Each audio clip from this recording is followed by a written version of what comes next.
السلام علیکم ناظرین، میں ہوں آپ کا ہوسٹ فیصل اور آپ دیکھ رہے ہیں MGTV۔ ناظرین، آج 28 مئی 2020 اور اس ویڈیو کے شروع میں ہم آپ کو بتائیں گے کہ آج سعودیہ میں ٹوٹل کورونا کے کتنے مریض سامنے آئے، اور پھر اس ویڈیو کے آخر میں ہم آپ کو بتائیں گے کہ سعودیہ کے ہر ایک شہر میں کورونا کے نئے آنے والے مریضوں کی تعداد کتنی ہے۔ ناظرین، سعودی عرب میں پچھلے 24 گھنٹوں میں ٹوٹل 1644 نئے کورونا کے مریض سامنے آئے ہیں۔ ناظرین، اگر ہم سعودیہ کے شہروں کی بات کریں، ناظرین، اگر ابھی تک آپ نے ہمارے چینل کو سبسکرائب نہیں کیا تو چینل کو سبسکرائب کریں اور ساتھ گھنٹی کے بٹن کو دبائیں تاکہ ہر آنے والی ویڈیو آپ تک پہنچتی رہے۔ تو ریاض میں سب سے زیادہ 611، جدہ میں 360، مکہ المکرمہ میں 148، دمام میں 101، العفوف میں 91،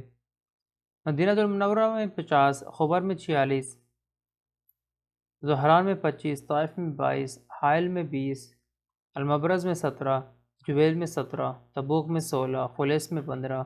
قطیف میں 13، بقیق میں 13، راست نورہ میں 8، شارف میں 8، الجفر میں 5، نجران میں 5، بریدہ میں 4، خمیس مشید میں 4، الخرج میں 4، بیش میں 4، العیس میں 2، ینبو میں 2، قریات میں 2، المبا میں 2، النواس میں 2، خوفجی میں 2، صفوہ میں 2، جزان میں 2، عرعر میں 2، خبر میں 2، الرس میں 1، عیون الجو میں 1، عنیزہ میں 1، مزلف میں 1، گنفدہ میں 1، الہدہ میں 1، رنیہ میں 1، ابہا میں 1، المجاردہ میں 1، احد رفیدہ میں 1، النعیریہ میں 1، حفر الباطن میں 1، غزالہ میں 1، طوائل میں 1، فیفا میں 1، صبیہ میں 1، شرورہ میں 1، عبداللہ میں 1 اور مجمع میں بھی ایک کورونا کا نیا کیس سامنے آیا ہے۔ ناظرین، سعودیہ میں ٹوٹل کورونا کے مریضوں کی تعداد 80,185 ہو گئی ہے اور صحت یاب ہونے والوں کی تعداد 54,553 ہو چکی ہے،